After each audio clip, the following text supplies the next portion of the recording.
So ibig sabihin ba nito, Jody, magli-leave ka na sa pag-artista and focus on your JSM channel? Um, for now, my focus really is the JSM channel. But meron kasi akong mga projects na napag-committan ko pala since like late last year.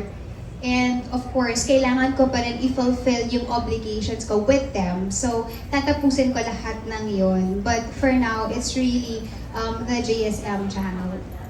Thank you, Jody. Next is Pau from Pep. Ayun. Teka, abot lang natin yung microphone. Hello, Miss Jody. Congratulations on your US show, on your digital channel. You mentioned earlier that parang you were planning to do it like 2013 or 2012, and then fast forward 2024, ito na, nagkaroon na kayo ng discussion. What made you think na parang this is the right time to launch this JSM channel?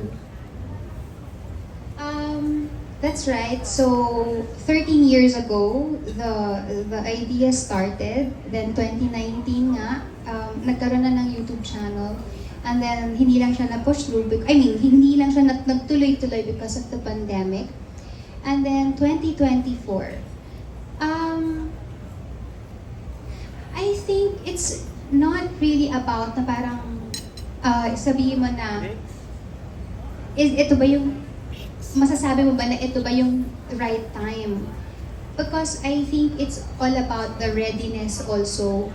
And sometimes, life gives you so many reasons not to do something because hindi ka pa ready. And that is something that I have to fight with na no, parang even if my head is telling me, you're not ready, you can't do this, but then I believe this is the right time. And this is something that I've prayed for. I remember telling one of my friends that back in 2017, during one of the church's prayer and fasting, when you go back to your prayer and fasting journals, titignan mo dun yung the things that you are asking God for. And lo and behold, nandito siya. It was part of it. This is actually an answered prayer. Kaya parang being here talaga pagpasok ko, it gave me goosebumps. And I was telling my friend, you know what? When you ask God for something talaga, no, hindi siya genie na bigla lang niyang ibibigay sa'yo yung mga hinihiling mo. But then, siya yung magsaset ng opportune time para mangyari ang isang bagay. I had to wait many years for this to come to pass. But then, God was faithful. This happened, and now we're all here today celebrating this moment. So, there. It's actually an answered prayer rin for everyone, especially sa mga supporters mo na aside sa glitz and glamour, makikita ka nila sa other side of camera. But just to follow up, are you ready for collaboration with your co-artists for this channel and also mga influencers out there? I think that's not going to be a problem naman. The JSM channel is very much open to that, and also for guests kung kailangan natin, or even to producing more shows, more content. Alright, thank you so much. Congrats. Thank you, Pau. I promised Bobby na magtatanong siya, Bobby Recantina. Hello, Jody. Robert from Manila, Bulletin. So first question, makikita ba namin dito si 3D? Asa na ba yung anak ko? Naglaho siya, parang bula. He was here. You know what, I was asking my son before, when we were conceptualizing shows. I go, babe, would you like to have your own YouTube channel or maybe your own YouTube show? Niya, no. So, si 30, he's busy with school, and you know naman how school can be so demanding. Mondays hanggang Fridays, nasa school yan. But if I can ask him to guest in one of the episodes, why not? Okay, for my last question, you're now a certified vlogger. So anong mensahe mo sa mga fellow vloggers na nagkakalat ng fake news? I think it's always good to do due diligence. and to do fact-checking before you send out something out there. Knowing na you have followers, na knowing you have a platform. I just hope that these platforms are used responsibly. Because you just don't know kung sinong buhay ang naaapektuhan ninyo dahil sa mga fake news na lumalabas. So, if you're given a platform, use it responsibly. Parang use it wisely. Parang instead of using it to just like tear people down, or just for what? For you're gonna spread fake news for likes and comments and whatnot.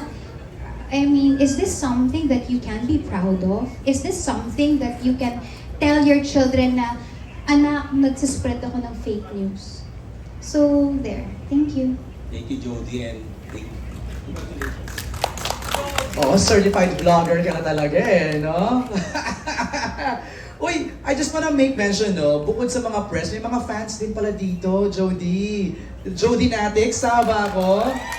Thank you for being here. Nakakatuwa naman yung mga Jody Natix. Okay, before I give ito pala, si Chad Rosario of Manila Feed. Hi, Chad. Hi Jody, congratulations! Thank you. Ayan. For sure, marami na yung gustong maging part ng YouTube channel mo, mag-guest mo, at gusto mo ring i-guest. Sino-sino yung mga gusto mong i-guest at saang show mo sila gustong i-guest at bakit? For me kasi, parang if there are people like interested in like not just guesting, or maybe if you think that you have something good to share, then maybe we can actually not just do a collaboration, but just to like maybe get you to be a part of the channel and have your own show, diba? So yeah. Pero yung personal mong choice, Jody, sino ang gusto mong makasama sa travel? And then sa Let's Drink to That, sino yung gusto mo ring magkaroon ng parang bookingan session? Or celebrating success? Nako, sila ang kasama ko sa Let's Drink to That. Baka biglang sila yung ma-elbow pag ayun ang, okay lang ba? Hindi. No, for travel, I guess, well, kasi sila yung lagi kong nakakasama ngayon because of taping. And napag-usapan natin yan na parang, kung magta-travel, si AC, sasama ko sa Cambodia. Ako, saan? Walaan niyo kung saan. Sa Paris. Gusto niya. Mayaman yung itsura pang Paris. Pero iiwanan daw niya ako. Wala kasing budget. So yun. Okay, last question. Without spoiling yung magiging pilot nyo, no? Ano-ano na yung mga parang unforgettable moment mo while filming yung mga iba-ibang segment na dapat abangan ng mga viewers? For Live Light, particularly, I can't say na parang I have like a favorite segment. Kasi parang pakiramdam ko, lahat ng mga topics na nagawa namin for our first season, yes, isang season na yung natapos natin, are parang important for, for mga discussions, ganyan, something to ponder on. With Let's Drink to That, every taping day with these two is just like parang fun. Minsan nga, lumalagpas na kami dun sa time namin kasi nauuna pa yung mga chikahan. And, but what we really want to highlight sa Let's Drink to That is the stories of yung mga people na fini-feature namin. Their stories of victory na hindi lang sila, or family sila, but then tayo din yung nagbe-benefit. At kung ano man itong sinasabi ko, kailangan abangan ninyo kung bakit tayo din yung magbe-benefit dun sa mga stories ng mga taong yun. And then for JSM Travel and Tours, may mga lugar kaming napuntahan, may mga cities kami na pinuntahan. Nag-start muna kami with NCR. Na-realize ko na, grabe no, pwede pala tayong mag-travel at makonsider mo yun na travel without riding a plane or maybe traveling too far. Kasi ang daming mga hidden gems, even mga let's say, small cafes, mga startup businesses, mga art galleries na hindi gaanong napag-uusapan. So, parang yung mga tipong isang jeep lang nandun ka na. Marami, mag-enjoy ka at marami ka pang matututunan.